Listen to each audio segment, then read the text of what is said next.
Good morning, guys. I hope y'all are having an awesome Monday. So, today, what I have on here, I've been watching a whole lot of YouTube videos and I've been getting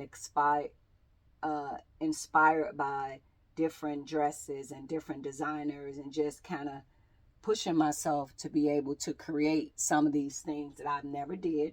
Again, my sewing diploma came off of line where I went online and got a dressmaking diploma in dressmaking and design. But when you're learning from a book, you will get all the verbal and the different things like that. You'll learn everything from that standpoint. But there's nothing like experience in creating these things. So I wanted to have that diploma because I was like, if this is something that I sincerely want to do, and when I get good at it, regardless, because a lot of times people will try to undermine you if you're working from home, but a lot of stuff like this requires time. It's not something that can be done like overnight. The same thing that I was doing with the wigs. So it's going to take time for you to perfect your craft. Like some people are truly gifted being hairstylists. They just, just always been good at hair, day one, been good at hair. And then as some people will go learn the art of doing hair, but they don't have the craftsmanship. Like they might have the license, but when you look at their work, you be like, you'll skip over them like, no, I'm going to go to this stylist because they don't have the experience. They got the license, but no experience. So I would say to anybody that want to be a great designer, experience is your best teacher. You're going to have to take yourself through stuff that you never did. It's going to be kind of scary, kind of uncomfortable. So I never used to do formal. Like if y'all look at a lot of stuff I did, it was always club wear. And then I only designed too for women. That's more of a niche that I feel like I can stay in. With men, I feel like it's a lot, the measurements and everything. With a lot of stuff that I was doing for women, we will be happy with some spandex. Men, y'all different, So I never catered to the men. I've did alterations and stuff for them, but it's not something that I wanted to involve myself in. I think women are more easy to please, so I never got off into the men's fashion. So I don't, when y'all ask me sometime, I don't do the men's stuff at all. It's always women. So I've been watching this draping technique, okay? And I'm watching these beautiful dresses and stuff like that. And I found my curtains. I found the other pair of curtains. So this is a piece of fabric that I got. So I'm practicing this draping technique. So after your bias piece is created, they'll take another piece of fabric and they'll drape it right on top of this fabric. And then after they get the desired look that they want, they'll pin it, cut this off, and then a lot of times they will hand stitch it because sometimes they don't have their pieces put together, so they will hand stitch it in place or different stuff like that. So I've been playing around with the draping, as y'all can see, and trying to just look at it like, oh, okay, what do I need to do or whatever. And this is the drape skirt where they take the fabric, they make the skirt pattern, put the measurements in, and they do the slits, and they do it that way. And so I'm like, okay, I always do like a test. So, and this fabric is like very thin, like a chiffon like fabric, so I wouldn't make the skirt out of that. So that's what I've been playing around with. So I'm learning new techniques and just getting familiar with the different things. And I never like to try to do something for the first time and try to bring y'all aboard. I like to learn it off camera and then turn around and come back and show you guys, because if I've never did something and here I go, my first time trying to do it, and I'm trying to show y'all and I have no idea what I'm doing, it can actually mess up. So that's what I was doing. I was practicing this draping technique, and with the fabric, and just trying to see, you know, which way. So it will take some time. So that's my next go around that I'm working on. I want to get some muslin and copy this skirt portion and really perfect that before I put it on to fabric. You know, I want to definitely know what I'm doing and make sure that it's right before I go into the point of putting it on fabric. So I got one piece that I cut and kind of did the slits and stuff like that, and I'm like, okay, I like how that's going. So, but as you can see, that's what I've been doing.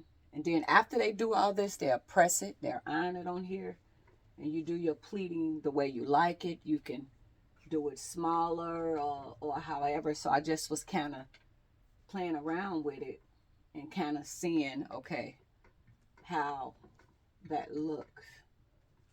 So definitely, if you're going to be practicing these techniques, you're going to need a lot of pins. You're going to need a lot of pins. So Amazon, put in your pins, because to get this, you're going to need a whole lot of pins. So I'm facing my fears. I'm doing things that I've never done. Practicing, studying, you know, and I want to thank every designer that is so nice to take y'all craftsmanship, put it in a video to teach others. I really appreciate that. That keeps, you know, the world turning, and, you know, for you to have such a great craftsmanship and be willing to share that, I am like, wow, that's amazing. So I just want to show y'all that what I'm learning, what I'm doing, and like I said, I learned online. When you learn online, none of this, you're not going to know how to do it unless you put yourself involved in it. So I never will put myself involved in it. I think I stayed with what I was comfortable with. So when you stay with what you're comfortable with, that's kind of where you'll be, in that where you're comfortable with. So if you want to do draping, a dressmaking mannequin is a must, you know, a must have. Get you a dressmaking mannequin. And when you gonna drape over this top piece, I always start out with a piece that's wide enough to go from side seam to side seam, okay? So always make sure you cut your piece that is wide enough that it can expand from each side seam, because when you put this over the top of here, it's going to go from side seam to side seam. So make sure, but that's what, you know, I'm working on. So when you do your measurements like this draping, it's just so many different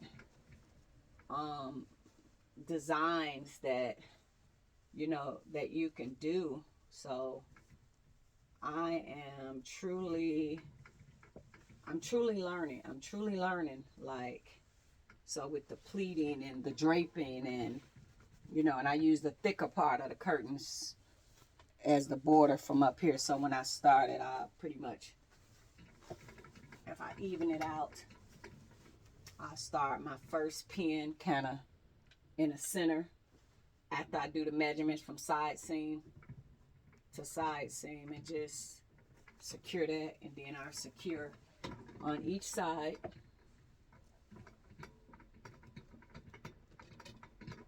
And go over that a little bit so that that end can be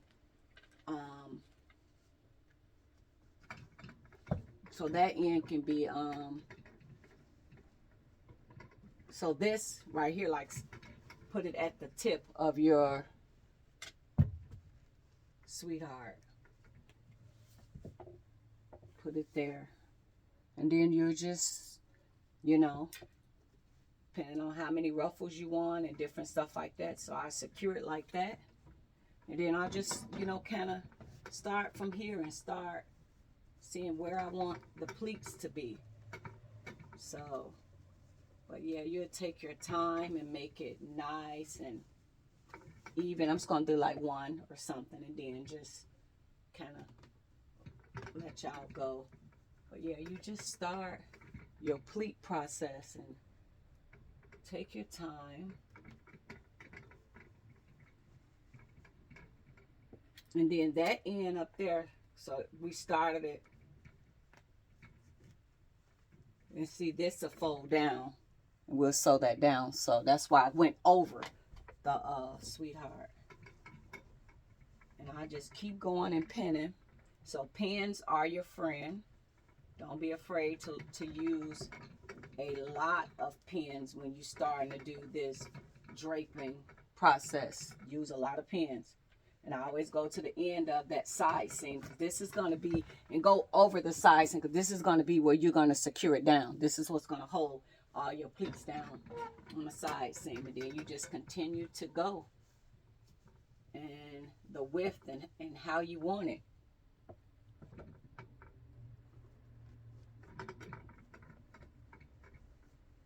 And just take your time and make it how you will like it. And don't be afraid to use a lot of pins. When you first trying something, you want it to be right.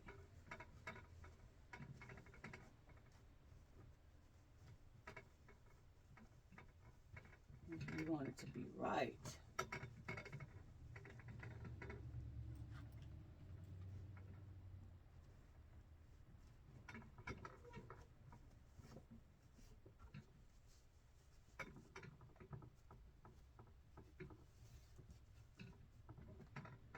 So you just keep going. Like I say, making the pleats that you would like, okay? You can make them as big as you want them. If you don't want them like small, you can, you know what I mean? You can start making them bigger. However you feel that you want them, you can, you know, you could do that. You could start, you know, just however you want it. But just wanted to show y'all, this is what behind the scenes I'm working on. And once I get 100% comfortable and confident of what I'm doing, I will come and show y'all what I learned. But just showing y'all, I have no experience in doing this. This is my first time ever trying the draping part. And I wanted to just bring y'all aboard, just let you know that don't be afraid, you can try it. I'm nervous because, like, I don't know, like a lot of my videos when I'm trying to show and tell, especially if I haven't did it before, I'm a little nervous about it. Yeah, I'm a little nervous, like really nervous about it. They have so many unique ways. And now we talk about this 3D stuff, and I be seeing them take these fabrics and pleat them, and they be looking like flowers, and it's just so many things you can do when it comes to this 3D stuff. Like, you just gotta just make yourself just try it. Fashion is bold, very bold. Like, if you ever look at a runway, a real runway that they over there in Paris in Fashion Week, they be having some stuff you be like, what? It looks very weird, but that's the type of stuff that's going on in the fashion world, where people are creating these unique masterpieces, and you'll be like, what is going on there? But that's fashion. So I definitely try to be unique. Like, this is just something just coming out of my head. Just something I'm just playing around with for y'all, just letting y'all know, like, when you start and you want to get in your world, you don't gotta worry about what people are going to think about it or whatever. Do something different. Do something unique that will stand out. And then when somebody see your stuff, they'll be like, wow, that is so beautiful. That is different. So, like I said, this is just something I'm just out of my head, just playing around. But always bring it all the way over into your side seam, because this is going to be where a lot of your stuff is secured. And then with this, when you do a lot of this type of stuff like this, it'll be hand sewn. And that's another thing that I have to get 100% comfortable with, because I'm gonna be honest, hand sewing is not one of my favorites.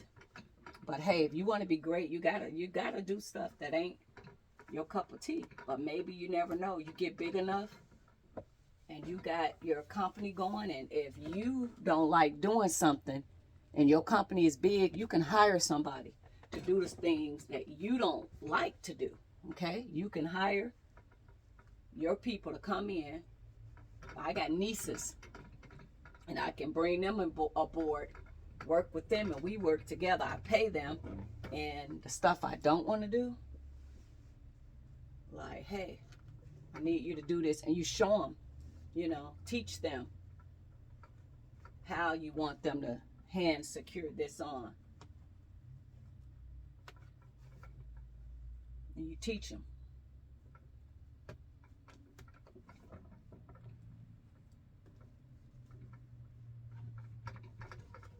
And then this will go down up into there. Now we talked about this piece. This will go down up into that. You want it to look really neat. Down. And then the back of that will be cut off. You're gonna match the same color thread.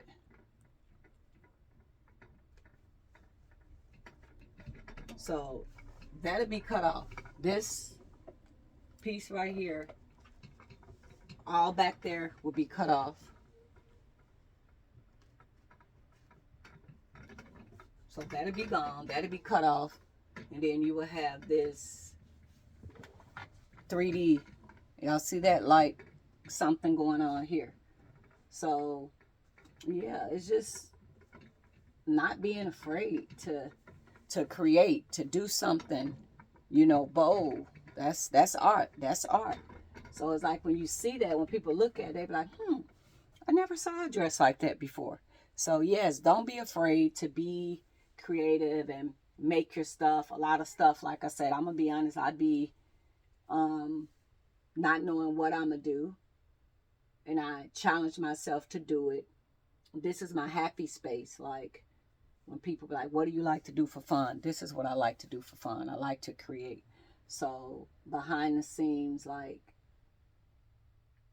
instead of me like just sitting around watching TV or twirling my hand or something like that, like I put a lot of passion into crafts and arts and stuff like that. So if it's anybody, and I'm speaking for myself, but I want to say too, if there's anybody that goes through anxiety, through depression, if you're introverted, you're not feeling comfort in being around people, and you just like to be to yourself and different things like that, then it's like people like that are real gifted in crafts. So you could take that time where other people might go and mingle with people, hang out. You can take this time and you can put your passion into your arts and crafts. So I noticed with a lot of people like that. So it's like with people like, what do you do all day in the house? And when you're in the house, what are you doing? And I tell my friend, I'm working on stuff.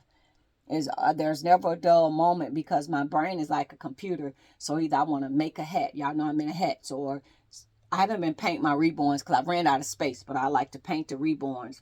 I like to cook stuff.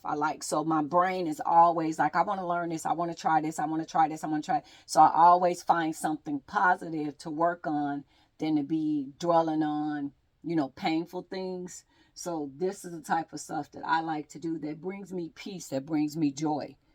And it's in arts and crafts and creating. So if it's somebody that's going through something and you find yourself not like being around people. You like to be alone. You know, just pray about it. And God probably got a gift for you.